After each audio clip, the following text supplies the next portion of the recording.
அஸ்ஸலாமு அலைக்கும் வரஹ்மத்துல்லாஹி வபரகாத்துஹு. அன்பு உறவுகளே, உங்கள் அனைவரின் மீதும் ஏக இறைவனின் சாந்தியும் சமாதானமும் உண்டாகட்டுமாக. இக்காலத்தின் சூழலுக்கேற்ப ஒரு முக்கியமான தலைப்போடு உங்களிடத்தில் சில செய்திகளை அவசரமாக பகிர்ந்து கொள்ள விரும்புகிறேன். இன்றைக்கு எல்லாம் கலப்படமாகி போன ஒரு காலத்திலே நாம் வாழ்ந்து கொண்டிருக்கிறோம். உணவிலிருந்து, குடிக்கும் நீரிலிருந்து, உடுத்தும் ஆடையில் இருந்து எல்லாம் கலப்படமயமாகி போன ஒரு காலத்திலே நாம் இருந்து கொண்டிருக்கிறோம். எவ்வளவு பெரிய உயர்ந்த கடைகளில் பொருள்கள் வாங்கினாலும் அங்கேயும் கலப்படம் இல்லாத பொருள் நம்மால் வாங்க முடியாத ஒரு நிலைக்கு இன்றைக்கு தள்ளப்பட்டு இருக்கிறோம்.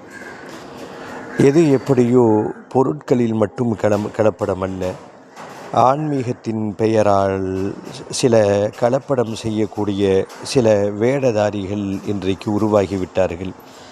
ஹஜ்ஜி சர்வீஸ் நடத்துவதிலிருந்து, உம்ராவுக்கான சர்வீஸ் நடத்துவதிலிருந்து எல்லாவற்றிலும் இன்றைக்கு கலப்படமாகி போனது போல், குர்பானி ஒரு காலத்தில் இஹ்லாஸாக செய்யப்பட்ட அந்த அமல் கூட்டு குர்பானி என்ற பெயரிலே பெரும் பித்தலாட்டங்கள் நடைபெறுவதை பார்க்கிறோம். இந்த தொடரை தொடர்ந்து கவனியுங்கள். உங்களால் முடிந்தால் ஃபார்வேர்டு செய்யுங்கள், இல்லை அவசியம் மற்றவர்களுக்கு இந்த செய்தியை அனுப்புங்கள். இந்த தொடருக்கு பெயர் திருநெல்வேலி அல்வாவும் கூட்டு குர்பானியும். ஏன் இந்த பெயர் வைத்திருக்கிறேன் என்பதற்கு அடுத்த பதிவிலே இன்ஷா அல்லாஹ் பதில் சொல்லுவோம். பயணிப்போம் இன்ஷா அல்லாஹ்.